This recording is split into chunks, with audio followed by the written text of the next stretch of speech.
concerned, you're unhappy about the country statement that Ghana presented at the just ended anti-corruption conference. Why were you unhappy that President Mahama's statements, all the national statements, they don't have right to information bill as part of the processes that the government was undertaking to achieve an anti-corrupt society? I think that, you know, a key element of any anti-corruption program is a robust and effective RTI law.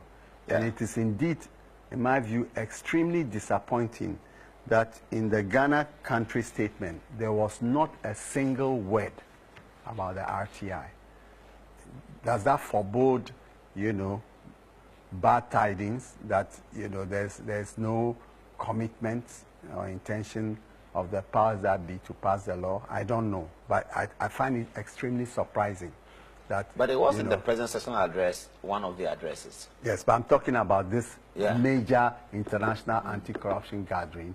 The government statement did not have a single word of the RTI. Secondly, if you look at the government statement, I'll consider it that it's a statement of pious, you know, how do you call it, pronouncements and good intentions, which may be belied by practical reality.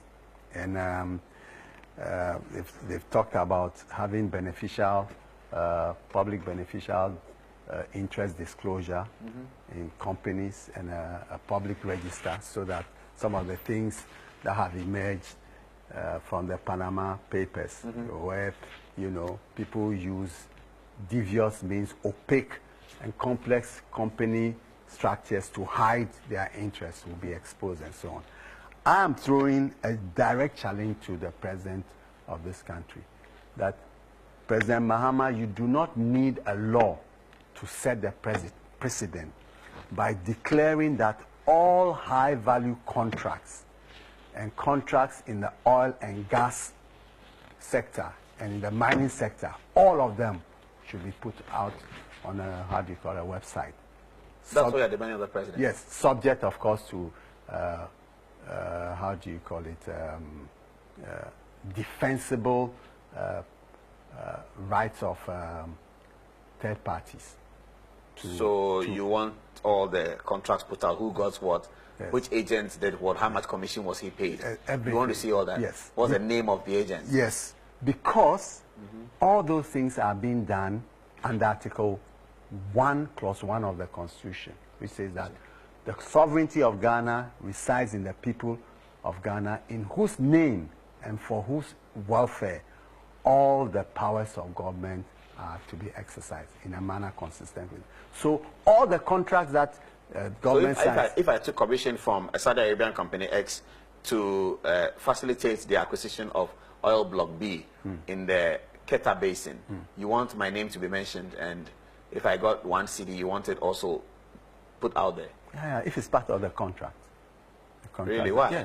Yeah, so that we know what is going on. You can want the contract between the GNPC, yes, and the exploration company. Yes. But why do you want the contract? Why do you want to know how much commission the exploration company paid to either their lawyers, their facilitators? Why do you want to know? No, that's not the issue. Okay, so then you don't want to know the commissions that people get paid for that. You want to know the contract between the GNPC and the exploration company. Yes. Okay, so that's not bad, but you won't find anything there, would you?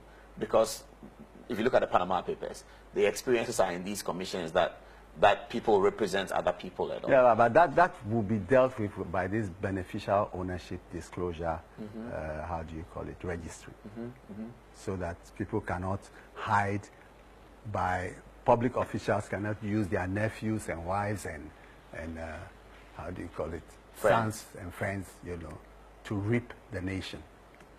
I see. That's a very big challenge that you throw to the president. We hope that he has heard you and that he'll respond. Maybe he will hear you when we put out this program on the internet, because he's actually in Japan right now as on the state visits. I think that if he's committed, as he says, to fighting, to be a denominator to fighting corruption and promoting transparency and accountability, he doesn't even need a law. It should be government policy. I challenge him to that. And I challenge him also, you know, to use his influence to get Parliament, if need be, to pass the right to information law under a certificate of urgency, including all the amendments proposed by the select committee. Because they've passed complex laws sometimes when it suits them under certificate of urgency. Okay. That was Akoto Ampaw. Thank you very much for watching.